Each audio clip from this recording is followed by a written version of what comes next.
나눔가 여러분 반갑습니다. 오늘 말씀은 엘리야의 갈멜 산상에서의 대결에 관한 말씀입니다. 이 대결은 하나님의 사람 엘리야와 바알 선지자 간의 대결이기도 하죠. 이 대결을 제안한 사람은 엘리야입니다. 왜 엘리야는 이런 결투 신청을 하게 된 것입니까? 이 결투는 소위 무예가들이 자신의 실력을 인정받기 위해서 시도하는 결투 신청 같은 것이 아닙니다. 자기 증명을 위한 도장 깨기 같은 것도 아닙니다.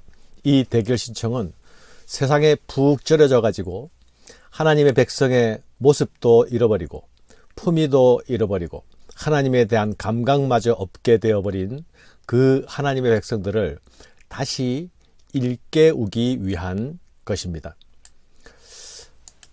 하늘을 닫아버리고 비가 오지 않게 하신 하나님께서 이제 비를 내려주려 하십니다. 하늘을 닫으신 분도 여호와 하나님이시요 하늘을 여실 분도 또한 여호와 하나님이십니다. 지금 이스라엘은 하나님께서 하늘을 닫아서 수년 동안 비가 내리지 않고 있습니다. 이것은 풍요이신 바알을 숭배하는 자들에 대한 하나님의 경고이자 채찍이기도 합니다. 바알 숭배자들은 바알이 하늘에 비를 내리고 바알이 자신들에게 풍요를 가져다 준다고 믿었습니다. 하나님은 그런 이스라엘을 향해서 진정한 신이 누구이며 살아있는 신이 누구인지를 알게 하기 위한 징계와 계몽의 채찍을 드신 것입니다. 그러나 그들은 극심한 가뭄으로 고통받고 있으면서도 하나님 앞에서 자신들을 돌아보는 반성의 모습이 전혀 나타나지 않고 있습니다. 아합 왕이 엘리야를 볼 때 뭐라 말하고 있습니까? 이스라엘을 괴롭게 하는 자여 너냐? 이에 엘리야가 대답합니다.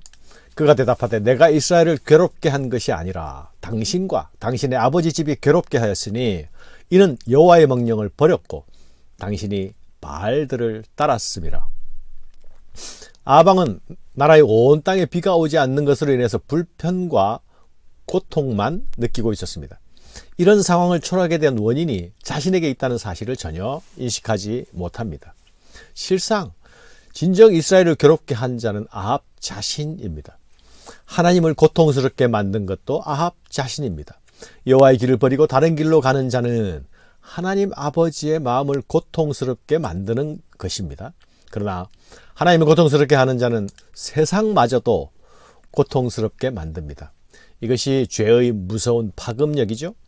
죄가 가장 은밀한 죄일지라도 본인 자신만을 파괴할 뿐만 아니라 본인과 관계된 모든 관계들을 파괴합니다. 그리고 급기야는 공동체 전체를 오염시키고 파괴합니다. 우리는 아합과 이스라엘이 걸어갔던 배도의 길이 우상숭배의 길이었으니 적어도 나는 그런 길에 서 있지 않다 생각하지 않습니까? 그러나 하나님의 길을 떠난 배도의 길은 다른 말로 하면 곧 세상과의 타협의 길입니다. 세상과 공존하기 위해서, 세상 안에서 생존하기 위해서 하나님 나라의 가치와 하나님 나라의 도리를 양보하는 것은 곧 세상과의 타협이요 또한 하나님을 향해서는 배도입니다. 다른 길로 가면 갈수록 내가 세상 속으로 들어가고 있다는 사실에 대해서 점점 무감각해집니다. 세상 속에서 꾸준한 타협을 통해서 미끄러운 생존을 하면 할수록 하나님에 대한 감각은 점점 더 둔해집니다. 영적인 어두움 속으로 점점 더 깊이 들어가게 되는 것입니다. 이것을 경계해야 합니다. 엘리야가 제시한 대결은 이스라엘의 부흥을 위한 영적 대결입니다. 살아계신 하나님을 나타내 보이기 위한 대결입니다. 능력의 하나님을 드러내기 위한 대결입니다. 이것은 또한 영적으로 어두워진 이스라엘을 계몽시키기 위한 대결입니다. 바알과 아세라 선지자는 850명이나 되었으나 그 850대 1의 대결은 세상 기준으로는 무모해 보일 수 있습니다. 그러나 살아계신 하나님과 죽은 바알과의 싸움은 사실상 숫자의 의미가 없습니다. 죽은 것이 산 것을 이길 수는 없지 않습니까? 이 대결의 모양은 또한 사뭇 유치해 보일 수도 있습니다. 하나님께서 꼭 이런 방식으로 자기를 드러내 보이셔야 하는 것입니까?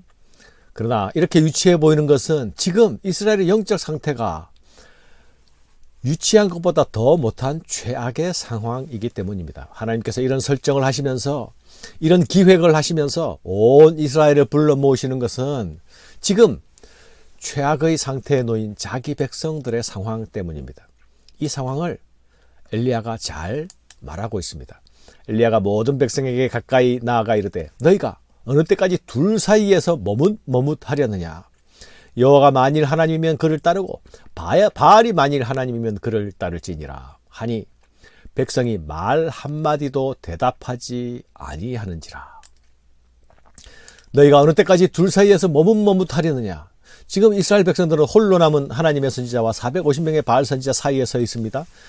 그러나 지금 백성들은 하나님과 우상 사이에서 머뭇거리면서 자기가 쓸 곳이 어디인지를 찾지 못하고 있습니다. 결정하지 못하고 있습니다.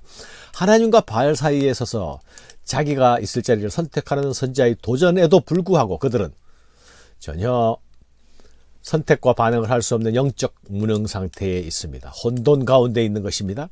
여호와가 만일 하나님이면 그를 따르고 바알이 만일 하나님이면 그를 따를지니라 하니 백성이 말 한마디도 대답하지 아니하는지라.